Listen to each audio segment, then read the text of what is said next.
What's going on, everybody? Josh Engleman for Awesemo.com, and I am back with my NBA DFS contenders on Draftkings for Monday, February 22nd. I almost forgot the date there, and I already said it like 2 minutes ago, recording a different video. Anyway, be sure to hit the like button, subscribe to the channel, hit the notification bell so you know when this and all of our other content goes live. Follow me on Twitter, at Josh Engleman. It's the only place that you can get updates to my sim results as we get closer to lock. And finally, let me know in the comments section who are your favorite options on DraftKings for tonight's slate.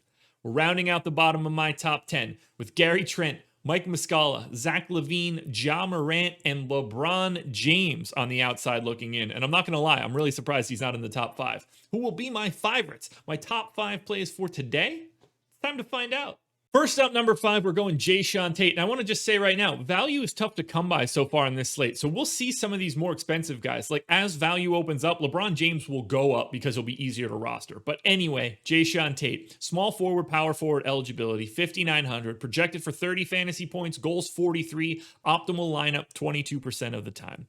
He's going to play big minutes, 34. Again, I'm assuming Cousins is out. They may play Justin Patton some minutes at center, or a lot of minutes at center, or no minutes at center. I have no idea what the Rockets are going to do, but I don't have any issues with Jae'Sean Tate's minutes. We're talking about 0.88 fantasy points per minute, 14 points, 7 boards, 3 assists, a steal, a block. He's doing a little bit of everything in a pace-up matchup against the Bulls.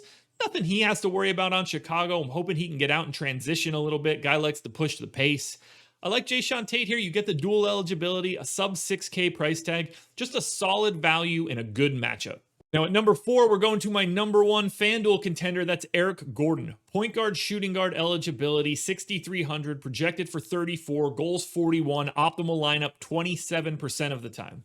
34 minutes, 25% usage, 20.5 points, 4 assists, 3 boards, because Eric Gordon sees big boosts when these guys are off the floor. So we have no Victor Oladipo, obviously no James Harden, but when those guys leave the floor, when we don't have a Boogie or we don't have a Christian Wood, Eric Gordon soaks up a lot of playmaking ability and a lot of usage. So instead of him being a 0.85 fantasy point per minute guy, because of the increased role, because of the pace-up spot that Houston is in, he becomes a 1 fantasy point per minute guy. And at 6,300, that works for me at 34 minutes. I'm not worried about this matchup at all. It's very much a plus spot for Gordon, and he's basically the second best ball handler on the team. It's going to be John Wall and Eric Gordon fully running the show in this spot. And if they are really going super duper small with primarily PJ Tucker, it's just going to be a lot of ball movement, hopefully some open looks for an incredible shooter like Eric Gordon. I love him here. I love him more on FanDuel, but Eric Gordon is a top 10 play today no matter what. 3 straight Houston Rockets, and I know what you guys are thinking. I hate PJ Tucker, blah, blah, blah. We're not dealing with it right now. PJ Tucker, power forward center eligibility. That is very, very important. You get both spots. He's only 3,500. The problem with PJ Tucker is when his price becomes 4,500 and 4,600. That's the time where you really don't want to get there. But when his price comes back down like this, we don't have value yet. His optimal odds will come down quite a bit as we get a little bit more of the sub 4K price tag guys. But for right now, 3,500, projected for 20, optimal lineup 28% of the time because you can kind of fit him wherever you need to. And remember, this is a 6-game slate. So I've got him in for 30 minutes. It's not out of the realm of possibility that it has to be more given the current makeup of this team. He's a 0.6 fantasy point per minute guy. That's terrible. I understand that. He gets a little bit of a boost because of the matchup against Chicago, because of the pace-up spot. The stat line doesn't look good. 7.5 points, 6 boards, an assist and a half, a steal, a half block. It's not ideal, but there aren't many places to pay down. And by using someone like PJ Tucker, it opens you up to be able to roster someone like LeBron James. And the ceiling on LeBron James is massive.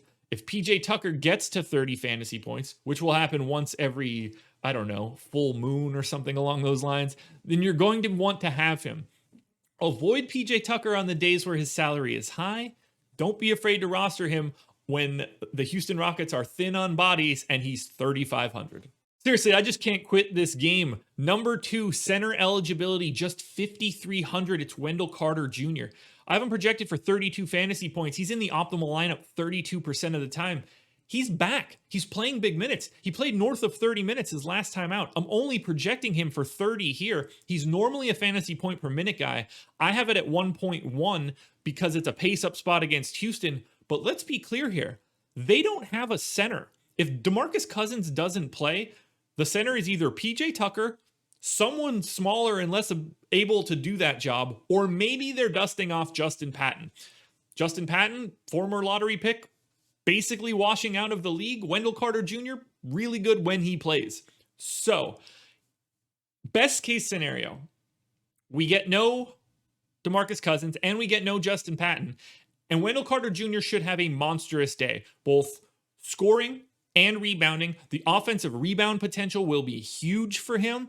He should dominate the paint because he will be significantly bigger than everybody else. Even the worst case scenario is that Justin Patton plays a little bit and Wendell Carter Jr. just destroys him. 5,300 for a starting center that can play 30 minutes in a pace-up spot is insanity. I'm surprised he's not number one. I understand why it's not happening, but you have no choice but to have a lot of Wendell Carter Jr. today. No choice whatsoever. Before we get to that number one guy, though, hit the like button, subscribe to the channel, hit the notification bell, follow me right here at Josh Engleman on Twitter. You don't want to miss any of the updates that I have for you guys. Watch the process show every morning, 6:30 a.m. Monday through Friday. You've got these contender videos on Draftkings and FanDuel. Look around, the FanDuel one's around here somewhere. I'm normally on the strategy show, just not on Monday. So follow me on Twitter to understand where I'm going to be. I'll let you guys know every day. Today, no strategy show, but I'm on live before lock. Tomorrow, no live before lock, but I'm on the strategy show. We're mixing and matching stuff all the time. Just don't miss anything. Follow me on Twitter. Yeah, that's right. The top 5 plays are all from the same game. 4 of the 5 from the Houston Rockets. Number 1, just point guard eligibility, 8K John Wall, projected for 46. The goal is just 50. He's in the optimal lineup 36% of the time. 35 minutes. Massive usage rate with everybody off the floor. It's 33%. So that's 25 points, 8 boards, and almost 8 assists. We'll spin it backwards. 8 assists, 5 rebounds. Here's the big piece. He's a 1.1 fantasy point per minute guy. Because of this matchup, because of the increased usage for guys being out, it's 1.32. He's incredible in 35 minutes at 8K. He's staying in this spot or at least somewhere in this top 5 no matter what happens. If we get more value, pairing him with someone like LeBron James outside of this game feels great. Should be really easy to do if the value comes out. Look, I'm cornering the market on Houston Rockets tonight. Whether or not it goes well, it's going to be up in the air. But I think right now, the Houston Rockets, by far, are the best team that you could roster today. And that's why you see 4 of the 5 Houston Rockets guys as my favorites. This game's nuts. Get as much of Chicago and Houston as you can, but make sure you're starting with John Wall.